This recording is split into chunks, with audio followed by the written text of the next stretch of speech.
Part 1. The bridge of the exploration ship was quiet. Captain Daniel Hayes looked at the screens showing empty space. His crew had been out here for 3 months mapping new star systems. It was boring work, but someone had to do it. Lieutenant Kate Morrison sat at the communications desk. She suddenly sat up straight and pressed her headphones closer to her ears. Her face changed from bored to worried in seconds. "Captain, I'm getting something," she said. "It's a distress signal." Daniel walked over to her station. "Where from?" "About 15 light years away. In the Vela sector." Kate typed quickly on her keyboard. "Sir, it's not from humans. The signal matches the Lyrian Commonwealth." Daniel knew about the Lyrians. They were peaceful aliens who looked like tall, thin people with glowing skin. They had been exploring space for thousands of years. When humans first went to the stars, the Lyrians were kind to them. They helped humans learn about the galaxy. They were friends. "What does the message say?" Daniel asked. Kate worked on translating the alien language.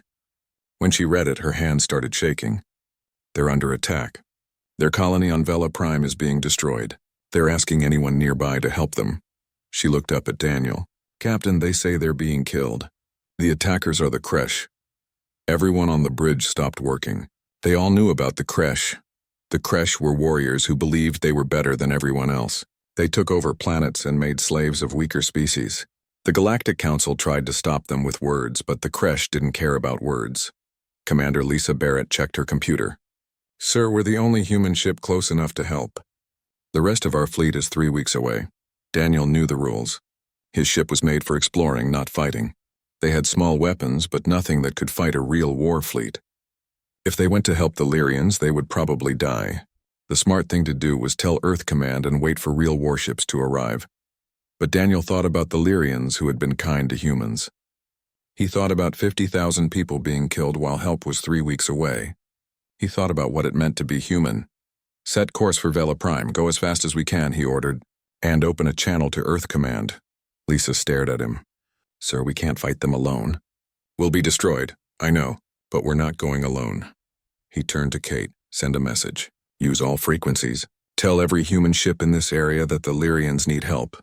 Tell them we're going and we need them to come with us." Kate hesitated for just a moment. Then she started typing. "Sending the message now, sir." The ship turned toward Vela Prime. Daniel wondered if anyone would answer his call. Human ships were scattered across this part of space. Most were traders and small exploration ships like his. They weren't soldiers. They weren't heroes. They were just regular people trying to make a living among the stars. But Daniel remembered something his teacher told him years ago. Humans don't leave their friends behind. It's not smart. It's not safe. But it's who we are. 2 hours passed. Then the responses started coming. A cargo ship called Midnight Runner changed course. Its captain, Paul Jackson, was supposed to deliver medical supplies to a mining colony. Instead, he turned his ship toward danger. A survey ship named Silver Lining stopped studying asteroids. Captain Ellen Wright told her crew they had more important work to do. A small patrol ship called Defiant pushed its engines past safe limits. Its young captain, Greg Miller, wanted to help. More ships came. They were scientists and traders. They were miners and explorers. Some had military training. Most didn't. They had mining lasers and cargo equipment and civilian shields that couldn't take much damage, but they came anyway. By the time Daniel's ship reached the edge of the Vela system, 23 ships were following him. It wasn't a real fleet. It was just a group of people who heard someone needed help and decided that was enough reason to risk everything. On Earth, Admiral Henry Cooper got Daniel's message. He immediately sent every warship in the area toward Vela Prime. He knew they would arrive too late for the first battle. But the Admiral did something else. He activated an emergency plan that had been created after humanity's first space war. The message went to every human world and space station. "The Lyrians are under attack. We are gathering ships. This is not a drill. We protect those who cannot protect themselves." Across human space, people heard the call. Ships changed course. Crews volunteered. Military reserves were activated. Humanity was moving. At Vela Prime, the Kresh were attacking without mercy. 6 warships circled the planet, destroying the weak defenses. The colony had 50,000 Lyrians living there, mostly scientists studying the planet's strange crystals. War leader Krathix stood on his command ship and watched the destruction. The Lyrians were so weak. Their bodies broke easily. In a few days, the survivors would be slaves, and the Kresh would take everything valuable from the planet. War leader, one of his officers said, "We're detecting ships entering the system." Krathix laughed. "The Galactic Council sends people to complain? Let them watch. They're too scared to fight us." "No, war leader. These ships are human." That made Krathix pay attention. Humans, the Deathworlders. They came from a planet that should have killed them. Their world had storms and earthquakes and dangerous animals. But somehow humans survived and built spaceships. They were young and primitive, but everyone in the galaxy had heard stories about them. "How many ships?" 23, war leader. "Most are civilian vessels. A few are military, but nothing that can hurt our fleet." Krathix relaxed. "Stupid creatures. Tell them to leave or we'll destroy them too." The message was sent. The human answer came back quickly. Daniel's voice was calm. "This is Captain Daniel Hayes of the exploration ship Horizon's Edge. We received a distress call from the Lyrians. Stop your attack and leave this system or we will stop you." Krathix couldn't believe what he heard. "Stop us. You have 23 civilian ships against 6 Kresh warships. Your weapons are toys. Your shields will fail after one hit. This isn't bravery, human. This is suicide." There was a pause. When Daniel spoke again, his voice was different. Still calm, but with something underneath that made even Krathix uncertain. "You're probably right. But here's something you should know about humans. We're really bad at accepting things we're supposed to accept." The channel closed. The human ships kept coming. Daniel looked at the holographic display showing all the human captains. 23 faces looked back at him. Some looked scared. Some looked determined. All of them knew they might die in the next few hours. "All right," Daniel said. "We all know this is dangerous. The Kresh have better weapons, stronger shields, and real military training. We're just explorers and traders playing soldier. But those people down there are dying and nobody else can help them in time." Paul Jackson, the cargo ship captain, cracked his knuckles. "So what's the plan?" "We use what we have. The Kresh think we'll attack them directly. Fleet against fleet. We won't do that. Ellen, your survey ship has those deep scanners, right?" Captain Ellen Wright nodded. "Best scanners in the sector. I can map their shield frequencies and find weak spots." "Good. Paul, your cargo ship has heavy tractor beams for moving containers, right?" "Yes, I'm guessing you want me to use them for something other than cargo?" "We're going to grab one of their ships and throw it at another ship. Greg, your patrol ship is fast. You're going to distract them." Lieutenant Greg Miller grinned. "I'm good at being annoying, sir." Daniel explained the rest of the plan. It was crazy. It broke every rule of space combat. It would probably get most of them killed.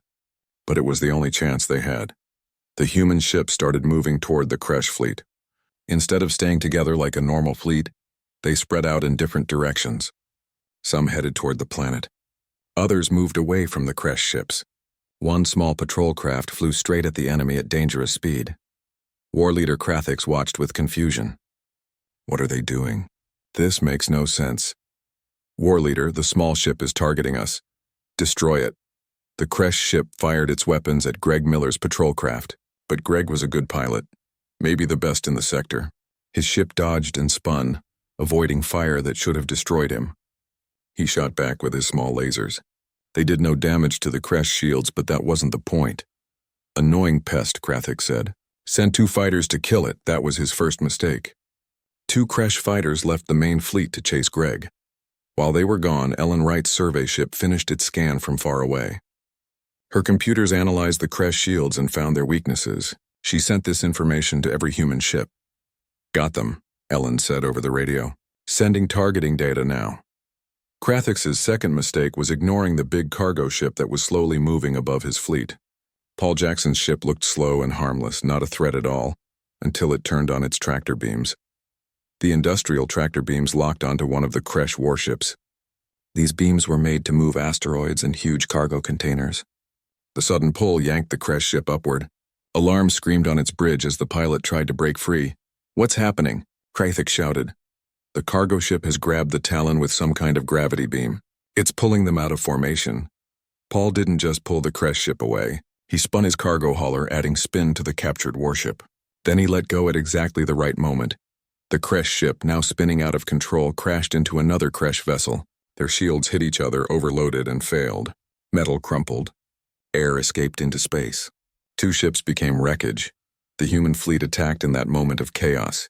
They didn't shoot where the crashed ships were strongest. Ellen's scan showed them exactly where to hit. The humans proved that survivors from a dangerous world don't fight fair. Daniel's ship and 3 others focused all their weapons on the shield generator of Krathix's flagship. They fired at the exact frequency that would make the shields fail. A mining ship launched its drilling charges, missiles designed to break asteroids. They slammed into the exposed hull of a crashed destroyer. Across the battle, the same thing happened again and again. Civilians used tools never meant for war as weapons. Scientists used physics and creativity instead of military tactics. And they all worked together with perfect timing. The Kresh were trained soldiers. But humans had been fighting since they lived in caves and hunted with sharp sticks. They knew how to survive against bigger, stronger enemies. Krathix watched his fleet fall apart. This is impossible. They're civilians, his officer was panicking. War leader, we've lost 3 ships. The others are damaged. These humans fight like nothing we've ever seen. Krathix wanted to keep fighting, but he was also smart enough to know when he was beaten.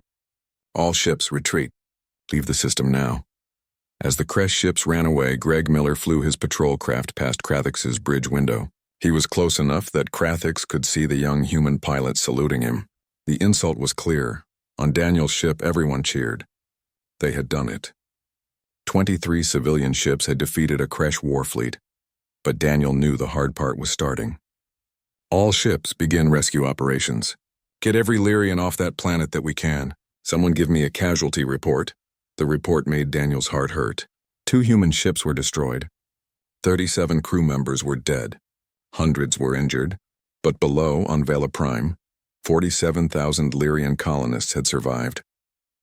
A Lyrian survivor was brought to Daniel's ship for medical treatment. Her name was Valaris, and she was a senior scientist at the colony. As human medics treated her injuries, she stared at Daniel with large, glowing eyes. "Why?" she whispered. "You risked so much. Lost so much. We are not your people." Daniel thought about how to explain something that seemed obvious to humans. Finally, he said, "We heard someone calling for help. That made it our business." Valaris didn't understand. Her people were logical and peaceful. They had lived for thousands of years. But this kind of loyalty, this willingness to die for strangers, it was beyond her understanding. The news of the battle spread across the galaxy in hours.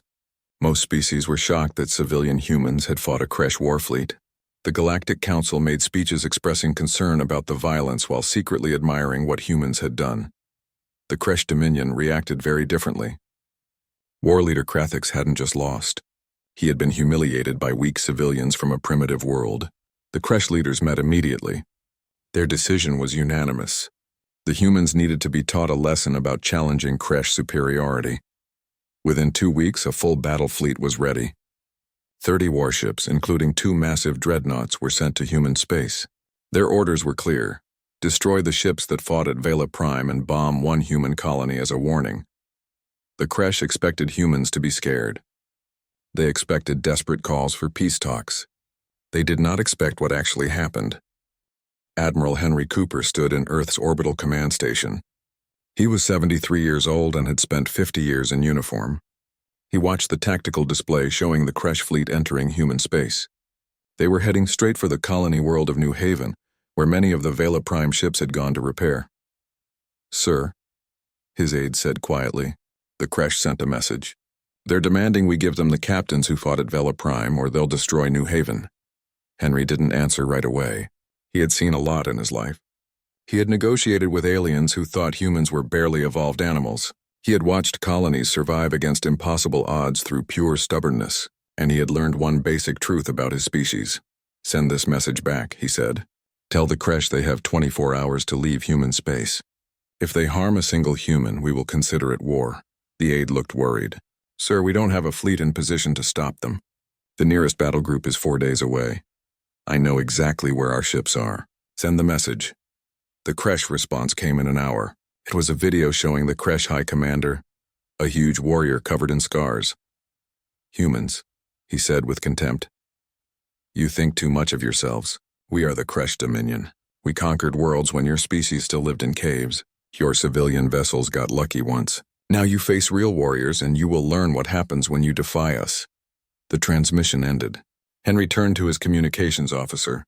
"Get me every captain in the fleet, every single one, and activate Protocol 9. Protocol 9 was something humanity had developed quietly over the past 50 years. It was based on a simple idea. Humans were scattered across many worlds, but they remembered Earth. And if Earth called, they came. Within 6 hours, human ships started arriving from across space. This time it wasn't just civilian ships. The civilian fleet had rallied before, but this was different. This was organized. This was planned. The Kresh fleet arrived at New Haven expecting a weak defense. Instead, they found over 200 ships waiting. Most were still civilian vessels, quickly armed and crewed by volunteers. But among them were Earth's real warships, destroyers, cruisers, and carriers with weapons designed by a species that had learned warfare on a planet trying to kill them. More importantly, they were commanded by officers who understood something the Kresh didn't. Commander Lisa Barrett had been given command of 5 destroyers and 12 support craft. She studied the Kresh formation carefully. They were powerful and disciplined, moving with the confidence of predators who had never lost. "Ma'am," her tactical officer said. "They're calling us." The Kresh commander's voice filled the bridge. "Human vessels, you have one chance to surrender. Flee now or be destroyed." Lisa activated her transmitter. "This is Commander Lisa Barrett of the Earth Defense Force. You've come to the wrong neighborhood. You think your numbers scare us? We have destroyed fleets 10 times your size. We have crushed civilizations older than yours. What can Deathworlders do against the Dominion?" Lisa smiled, though the Kresh couldn't see it. "I guess we're about to find out. All ships weapons free. Show them what Deathworlders can do." The battle began.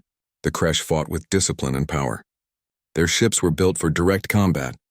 Their strategy was simple. Approach, overwhelm with firepower, and dominate through strength. Humans fought differently. They used the asteroid field at the edge of the system, luring Kresh ships into narrow spaces where their size became a problem. They used drones that looked like ships and ships that looked like asteroids. They hacked into Kresh communications, filling their channels with false information. When the Kresh tried to bomb New Haven, they found the planet protected by a defense grid that included military satellites and converted cargo platforms with improvised weapons. But the real turning point came when Captain Daniel Hayes did something the Kresh had never seen before. He surrendered. The Kresh dreadnought surrounded Daniel's ship with fighters. The Kresh commander, expecting an easy capture, ordered soldiers to board the human vessel, which was exactly what Daniel wanted. The moment the Kresh boarding pods attached to his ship, Daniel activated a message to his crew. "All crew, Protocol Omega. Time to introduce our guests to human hospitality." The Kresh boarding party entered the ship expecting a fight. They found one, but not what they expected. The gravity in the corridors had been increased to 3 times normal, matching Earth's real gravity. The atmosphere had been enriched with oxygen to Earth normal levels. The temperature had been raised to what humans considered comfortable.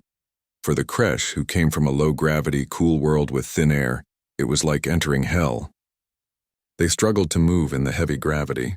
They gasped in the oxygen-rich air that made them dizzy. They cooked in their armor as the temperature climbed. And then the crew of Daniel's ship, comfortable in their own conditions, counterattacked. Humans from a death world fighting on their home turf were terrifying. They moved easily in conditions that paralyzed the Kresh.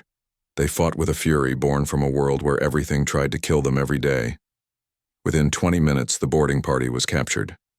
Daniel used the Kresh boarding pods to enter their ship instead. The same trick worked again.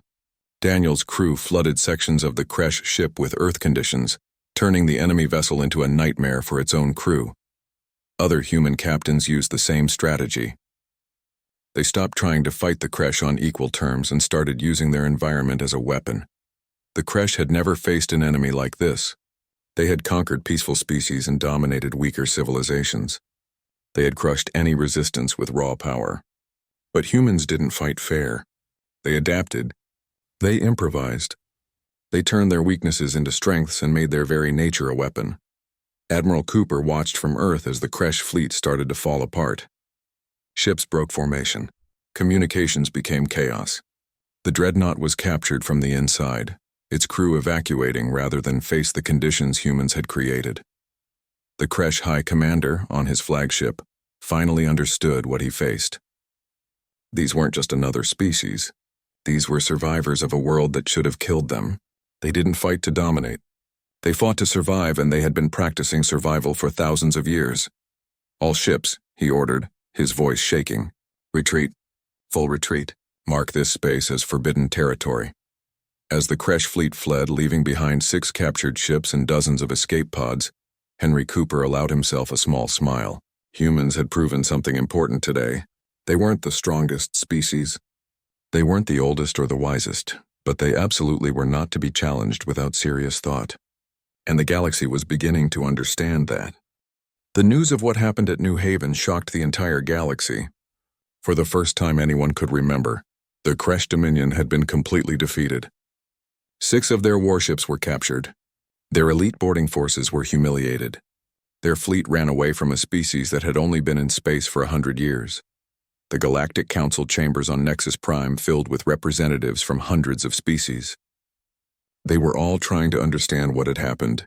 Ambassador Claire Foster stood calmly at the speaker's podium while delegates argued around her. "This is unprecedented," the Xylaxi delegate said, her transparent form rippling with worry. "Humans have turned a local conflict into a major incident. The Kresh will want revenge." "The Kresh attacked first," Claire replied smoothly. "We responded to a distress call from the Lyrians and defended a colony. Then we protected our own territory when the Kresh sent a battle fleet into human space. Unless the Council believes we should have allowed genocide and invasion." The Taurian representative, a large being that looked like a walking cow, spoke in deep tones. "The issue is not your actions, Ambassador Foster. The issue is your methods. You turned captured ships into trophies. You broadcast recordings of Kresh soldiers struggling in your ship's environments. This is not how civilized species fight wars." Claire felt her jaw tighten. She had watched those recordings, had seen the Kresh boarding parties gasping and falling in conditions humans found comfortable. Part of her felt sympathy. The larger part remembered the Lyrian colony burning and the 37 humans who died at Vela Prime. "Respectfully, Counselor, humans didn't start this war, but we did end it. If our methods offend you, perhaps the Kresh should think about why they felt safe attacking civilians in the first place." Before the Taurian could respond, the chamber's central display activated. A priority transmission was coming through with high-level encryption from an unexpected source. The face that appeared was Lyrian. Senior Counselor Meridax, one of the oldest and most respected members of the Lyrian Commonwealth. His glowing skin was dim with age, but his voice carried absolute authority. "Galactic Council," he said, "I have watched your debate with growing disappointment. The humans saved 47,000 Lyrian lives at Vela Prime. They lost their own people doing it, and now you criticize them for defending themselves when the Kresh sought revenge?" The chamber became silent. The Lyrians were peaceful, ancient, and universally respected. When they spoke about justice, the galaxy listened. "I have studied humanity since they joined our community," Meridax continued. "They are violent, yes. Chaotic, certainly. They come from a world that should have killed them, and it shows in everything they do. But I have learned something that apparently the rest of you have not." He paused, his eyes looking at all the assembled delegates. "Humans are loyal. When we called for help, knowing no one would come, they came anyway. When the Kresh threatened them, they stood their ground. These are not the actions of barbarians. These are the actions of a species that values life above rules, that chooses courage over caution, and that will fight for strangers as hard as they fight for their own." Meridax's image looked directly at Claire. "The Lyrian Commonwealth formally proposes a mutual defense pact with humanity. Let the galaxy know that an attack on humans is an attack on Lyrians, and we will stand together as they stood for us." The chamber erupted into chaos. A mutual defense pact between an elder species and humanity would completely change galactic politics. Other species would have to choose sides or risk being caught between two very different ways of thinking. Claire felt emotion surge through her that she carefully kept off her face. This was more than politics.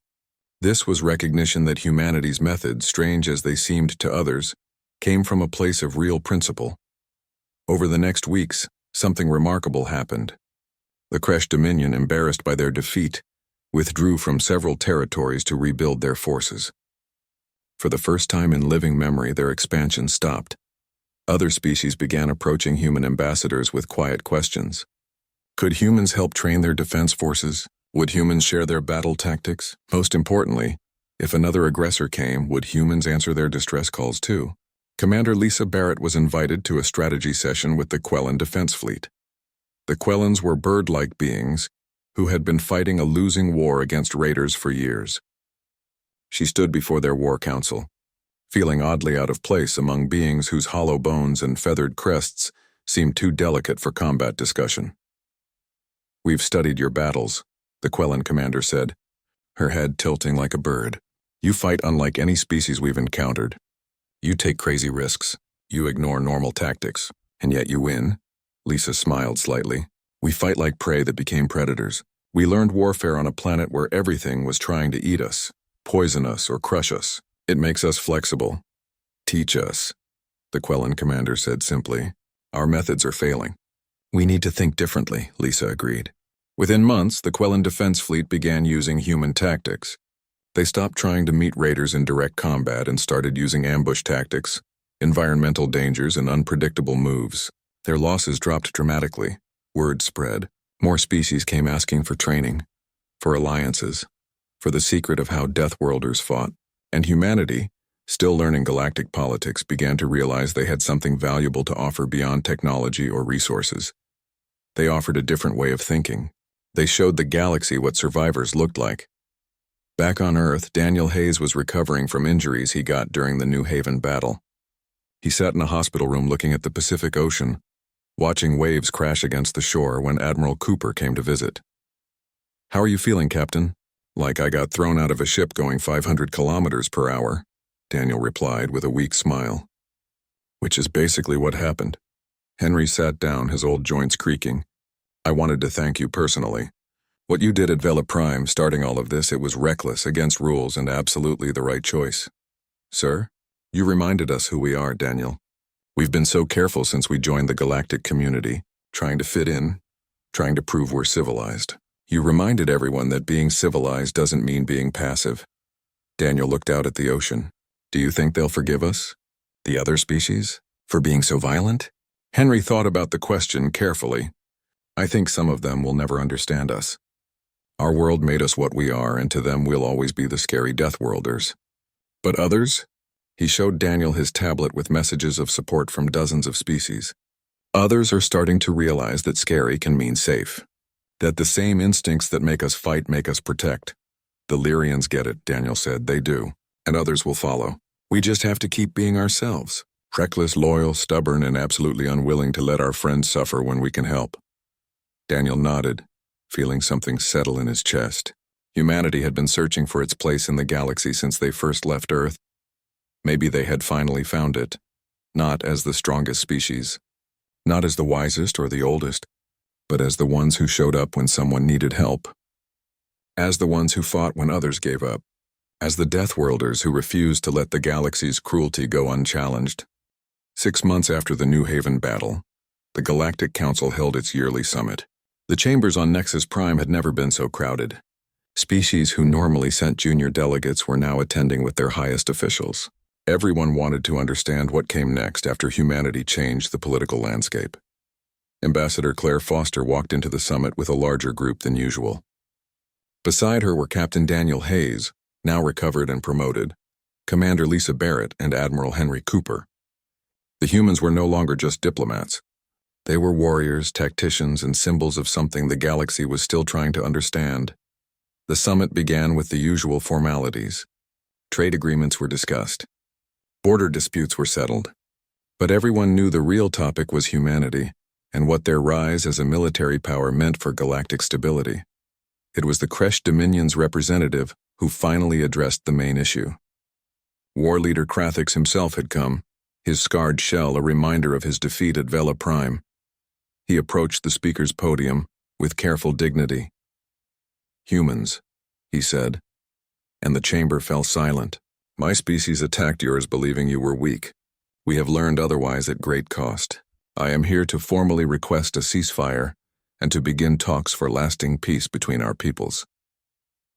The chamber erupted in shocked whispers. The Kresh never apologized. They never asked for peace. They conquered or they left, but they never negotiated as equals. Claire stood to respond, but Admiral Cooper placed a gentle hand on her arm. "May I?" he asked quietly. She nodded, and Henry made his way to the podium. He looked at Krathix for a long moment, reading the Kresh warrior's body language. There was no submission there, but there was respect. "Recognition of a worthy opponent, war leader," Henry said. "Humanity accepts your proposal. We have no desire for endless conflict. But understand this, our position has not changed. We will defend those who cannot defend themselves. We will answer distress calls from any species, even former enemies, and we will not allow aggression to go unchallenged." Krathix's jaws clicked in what might have been approval. "Your species fights with honor, even if your methods are strange to us. The Kresh respects strength. You have proven yours. Let there be peace between us." The formal agreement was signed that day, shocking the galaxy. But more importantly, it opened a door for other species to approach humanity without seeming weak. Over the following months, humanity formed defensive agreements with 17 different civilizations. Some were small, vulnerable species who had been targets of aggression for generations. Others were older races like the Lyrians who saw value in alliance with humans despite their violent nature. A new organization emerged called the Mutual Defense Coalition. It was based on Nexus Prime, but run jointly by humans, Lyrians, Quellans, and a dozen other species. The principle was simple. An attack on one was an attack on all, and the coalition would respond with overwhelming force. Captain Daniel Hayes was given command of one of the coalition's rapid response fleets. His flagship was the newly built vessel Unity, a joint construction between human and Lyrian engineers that combined the best of both species' technologies. It was faster than any human ship, more durable than Lyrian vessels, and carried enough weapons to make even the Kresh think twice. On the day Unity launched from Earth's orbital shipyards, Daniel stood on the bridge surrounded by a crew representing 11 different species. His first officer was a Lyrian named Kelrin, whose glowing skin cast soft light across the tactical displays. The chief engineer was a Quellan named Shirax, who had proven to be brilliant at improvisation, a skill she claimed to have learned from humans. "Captain," Kelrin said softly, "we're receiving our first assignment. There's a distress call from the Viridian sector. A mining colony is under attack by pirates." Daniel felt a familiar weight settle over him. Another call for help. Another chance for people to get hurt. But this time was different. He wasn't leading a group of civilian vessels on a desperate mission. He was commanding a proper coalition warship with trained crew and clear authority to act. "Set course for the Viridian sector, maximum speed," he ordered, "and send a message to those pirates. Tell them the coalition is responding, and they have one chance to surrender peacefully." As Unity jumped into faster-than-light travel, Daniel thought about how much had changed. Humanity had gone from being strange newcomers to being the foundation of a new alliance. Their methods were still controversial. Their violence still made many species uncomfortable, but nobody questioned whether humans would show up when someone needed help. Back on Earth, Admiral Henry Cooper stood in his office, reviewing reports from across human space. The fleet had grown substantially. More ships were being built every month. But more importantly, humans were teaching other species their way of warfare, not to conquer but to survive. His aide knocked on the door. "Sir, Ambassador Foster is here to see you." Claire entered, looking tired but satisfied. "Admiral, I wanted to give you the latest numbers. We now have formal alliance treaties with 23 species. Another 47 are in negotiations. And the Galactic Council just approved making humanity a permanent member of the Security Committee." Henry raised an eyebrow. That was fast. 6 months ago, they were criticizing our methods. 6 months ago, the Kresh were expanding unchecked, and dozens of species lived in fear. Now, Claire smiled. Now there's an option other than submission. Fight back or call the humans, they say. We're becoming the galaxy's emergency response team. Is that what we want to be? Henry asked thoughtfully. Claire considered the question. I think it's what we've always been, Admiral. We just didn't have anyone to help before. Now we do, and we're doing what humans have always done when someone needs help. Showing up, Henry said. Exactly. The months turned into years. The coalition grew stronger, adding new members and expanding its defensive capabilities. There were challenges, of course. Not every species trusted human leadership. Some conflicts were too complex for military solutions, and occasionally pirates and raiders would test the coalition's resolve, leading to brief but intense battles.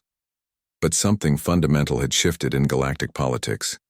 The idea that might makes right, that weaker species had to accept aggression, was being challenged by a new philosophy.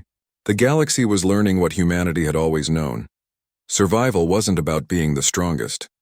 It was about refusing to give up, adapting to impossible circumstances, and standing together against threats. 5 years after the Vela Prime incident, the Galactic Council held a ceremony honoring the crew of the original 23 ships who had answered the Lyrian distress call. They had become legends across the galaxy. Their names were known everywhere. Paul Jackson and his cargo ship, Ellen Wright and her survey vessel, Lieutenant Greg Miller, now Captain Miller, who still enjoyed being a distraction to enemy forces, and Daniel Hayes, who had started everything by making a single decision to help strangers in need. The ceremony was held on Vela Prime itself. The colony had been rebuilt and was thriving. 47,000 Lyrians attended, along with representatives from across the galaxy. When Daniel was called to speak, he found himself looking out at a crowd of dozens of species, all watching him expectantly. "I'm not great with speeches," he began, and soft laughter rippled through the crowd. "But I want to say something important. What we did here wasn't special. It's what anyone should do when they hear someone calling for help. We showed up. We did our best. And yes, we got lucky." He paused, gathering his thoughts. "But I think we proved something important that day. We proved that you don't have to be the biggest or the strongest to make a difference. You just have to care enough to try. Humanity comes from a dangerous world, and it made us fighters. But more importantly, it taught us that we're stronger together. That's what the coalition is about. That's what all of this is about." The applause was deafening, a mix of sounds from dozens of species who had learned to work together despite their differences. Later, as the ceremony ended and crowds left, Senior Counselor Meridax approached Daniel. The elderly Lyrian moved slowly now, his long life catching up with him, but his eyes were bright with wisdom.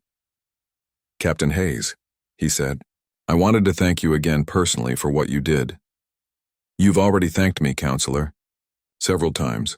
For saving our colony, yes, but I wanted to thank you for something else." Meridax gestured at the crowd, at the mix of species talking and laughing together. "You showed the galaxy what we had forgotten. That civilization isn't about being peaceful. It's about choosing to protect each other despite the cost."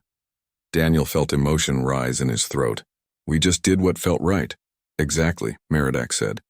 "You followed your instincts, the ones your dangerous world gave you. And in doing so, you reminded us all what it means to be civilized, not avoiding conflict but fighting for what matters." As Daniel watched Meridax walk away, he thought about his world. Earth with its storms and earthquakes, its predators and diseases, its endless challenges. The world that should have killed humanity but instead made them into survivors. He thought about all the species who had joined the coalition, bringing their own strengths and ways of thinking. The wise Lyrians, the quick Quellans, the methodical Taurians, even the fierce Kresh, who had learned to use their warrior culture for protection rather than conquest. And he thought about the future. There would be more distress calls, more threats, more challenges that seemed impossible until someone decided to try anyway. But now when those calls came, the galaxy would answer. Not just humans, but all the species who had learned that survival meant standing together. Across human space, in ships with names like Hope's Revenge, Defiant Spirit, and Remember Vela Prime, crews of mixed species trained together, learned from each other, and prepared for whatever challenges came next. They were scientists and soldiers, merchants and explorers, all united by a simple principle. When someone calls for help, you answer. The galaxy had heard about what happened at Vela Prime. Stories spread about the humans who came when no one else would. About the civilian ships that fought a war fleet. About the Deathworlders who refused to let innocent people die. Young beings from dozens of species joined the coalition fleet, inspired by those stories. They wanted to be part of something bigger than themselves. They wanted to make a difference. On Earth, in academies and training centers, human instructors taught alien cadets the principles of Deathworld warfare, not the violence, but the mindset. How to turn disadvantages into advantages. How to adapt when plans failed. How to keep fighting when logic said to give up. The key, one instructor told her mixed species class, is understanding that survival isn't about following rules. It's about doing whatever it takes to protect what matters. A young Lyrian cadet raised his hand. But instructor, doesn't that mean sometimes breaking the rules? The instructor smiled. Sometimes the rules are wrong. Sometimes they were written by people who never had to fight for their survival. Humans learned that lesson over and over on Earth. Now we're sharing it with you. The Galactic Council had changed too. The Security Committee, now including humanity, took a more active role in preventing conflicts. They didn't just make speeches anymore. They sent coalition fleets to trouble spots. They stopped aggressors before they could attack. They protected the weak instead of just feeling sorry for them. Some species complained about this more aggressive approach. They said it was too human, too violent, too quick to use force. But those same species were happy to call for help when raiders threatened their colonies or pirates attacked their trade routes. Admiral Henry Cooper, now retired but still consulting for the coalition, summed it up in a speech to the council. You can't have it both ways. You can't want protection but criticize the protectors. Humans are willing to be the ones who get their hands dirty. We're willing to make the hard choices, but don't pretend you don't benefit from it. The speech was controversial, but it was also honest, and slowly the galaxy accepted the truth. Peace required more than wishes. It required someone willing to fight for it. Daniel Hayes, now an admiral himself, commanded a full coalition battle group. His fleet included ships from 15 different species, all working together with the efficiency that came from years of training and shared purpose. They patrolled the border regions, responded to distress calls, and showed the flag in areas where pirates and raiders once operated freely. One day, his communications officer received a priority message from a remote system. Admiral, we're getting a distress call. It's from a species we haven't encountered before. They call themselves the Virani. They say their homeworld is under attack by a Kresh splinter group. Daniel felt that old familiar feeling. Someone needed help. That made it his business. How far away? 8 hours at maximum speed. Set course. And send a message to the attackers. Tell them the coalition is coming, and they should leave while they still can. As his fleet jumped into faster-than-light travel, Daniel thought about how much had changed since that day at Vela Prime. Humanity had grown from a species struggling to find its place to a leader in galactic affairs. They had formed alliances, won battles, and changed how the galaxy thought about peace and war.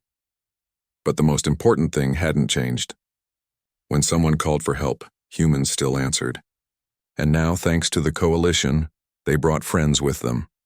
8 hours later, the battle group dropped out of faster-than-light travel at the edge of the Virani system. The attacking force, seeing a full coalition fleet, immediately broadcast their surrender. The Virani were saved without a single shot being fired. That night, as Daniel wrote his report, he smiled. This was how it should work. The reputation humans had built, the coalition they had created, made violence unnecessary.